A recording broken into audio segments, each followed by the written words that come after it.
Are you YouTube's Wheezy Waiter? I am. I belong to YouTube, and I am Wheezy Waiter. I drink coffee. I have a beard. I punch eagles sometimes. And you also drink alcohol, which is why we have invited you here today. I do. I had a catchphrase on my channel for a while. Get drunk. That was a catchphrase. I kind of stopped doing it in my videos because as the audience grew, it also grew younger. And you don't always want to encourage that kind of thing. Okay. Well, yeah, so today we're going to talk about some tips for drinking, parentheses, responsibly. Responsibly and of age. If you're in the United States, you wait until you're 21, young man or woman. A lot of other countries, 18. You can still wait until you're 21, or not at all. You don't have to drink at all. That's true. That's an option, which is why we've asked Craig here today, is because neither Mike nor I drink. Do you want to do like some kind of intro about... About booze? Yes. A long history. All right, here's Please give the history all right, of booze for here's us. what we're dealing with. Wine, beer, or hard alcohol. So with beer, lately especially, we're in the middle of a renaissance here in the United States. So I hear. For beer. Lots of microbrews cropping up, lots of different types of beer. But the main ones I would say are like a lager or a pilsner, more like Bud or Miller, like traditional American beers for many years, which are lighter, crisper, more refreshing, some would say. Some would say they're just bland, I guess. Pale ales or IPAs, which are bitter, hoppy beers. They have a unique bitter flavor to them. And you got wheat beers, like, or Hefeweizens. They have a unique wheaty flavor to them. Tend to be my favorite. Like dark beers, you got like stout, porter. Sometimes they taste like desserts, chocolate. So that's beer. Wine, there's like many, many different varietals. They're called varietals. Cabernet, Merlot, Pinot Noir, for red wines. I'm not really that much of a wine expert, but I know a little. I know a little. And then you got white wines. You got Chardonnay, Pinot Grigio. And others. And others, And yes. others. And others. Then you got your hard alcohol. Main ones would be whiskey, rum, tequila. Whiskey would be my favorite. I don't like vodka. Good vodka's alright, but to me, vodka is just something people drink to get drunk. They just drink it to hide the alcohol. They put it in things, sweet things, so they don't taste it.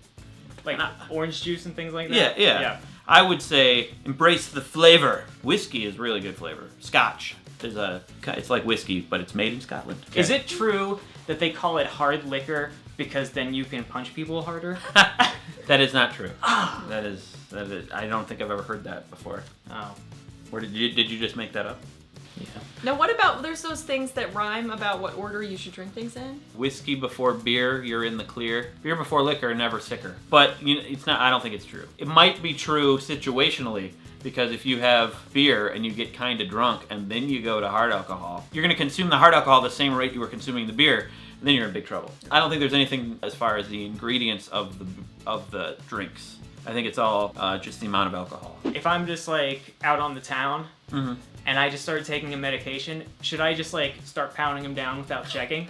Absolutely not. Okay, let me ask you something. You were talking about amount of alcohol. Have you had any experiences with that? Like mixing drinks to ill effect? I've had bad experiences with alcohol. Yeah. I never attribute it to the types of alcohol. I always assume that it's just the amount of alcohol, the amount consumed. Like, okay, so what happened with my history with alcohol is that when I was like 3, my dad was drinking red wine.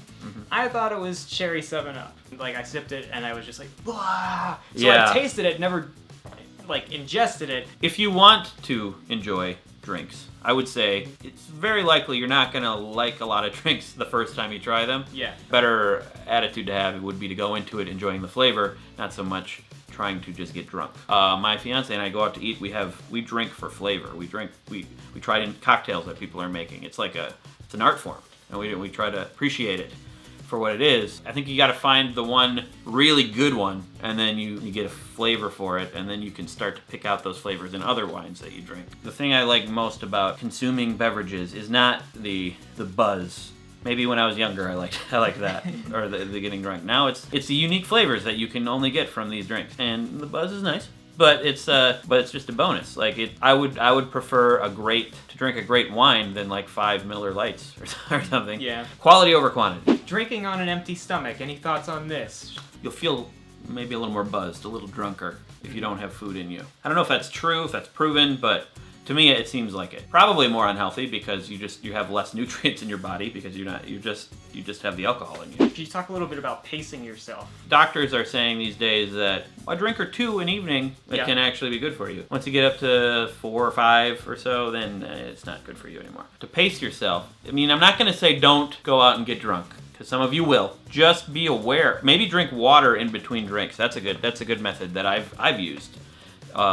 Just try to keep the number in your head of how many you've had.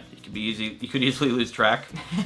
Maybe pay attention to how much people around you are drinking. If you're drinking faster than them, you should probably slow it down. And don't drive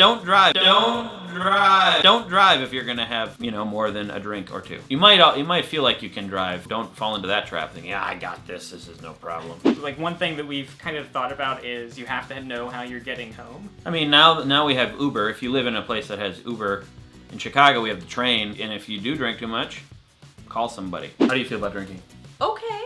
Yeah. For other people. I think it's a personal choice, and I think sometimes people, when you say you don't drink, people think that you're going to sit there and judge them for drinking, which is not the case. Drink or don't. It's your choice. But if you do it responsibly. I've heard, like, oh, he's an angry drunk, he's a sad drunk, or whatever. Yeah. Is that a thing? Yeah, is that a thing?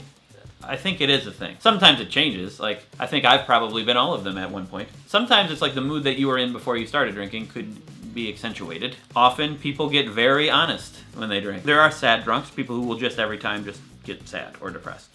Or people will get angry. That happens. So what would you say constitutes a drink if you're having a drink? Just a drink. Like quantity-wise. Yeah. Well, I do know that about 5 ounces of wine is like a drink. Okay. 12 ounces of beer would be a drink. 1.5 ounces of hard alcohol, 80 proof hard alcohol would be a drink. I think we all just learned a great deal. And that is all we've got for you today. If you guys have any tips about drinking responsibly, please let us know in the comment section below. We would love to hear from you. In the meantime, thank you, Craig, for being here with us today. And any thoughts on a catchphrase? A catchphrase? Yeah. Get adult. How's that? Yeah. Nailed it. There could be something there. Yeah. I like it. Get drunk. Or don't. Or just drink moderately.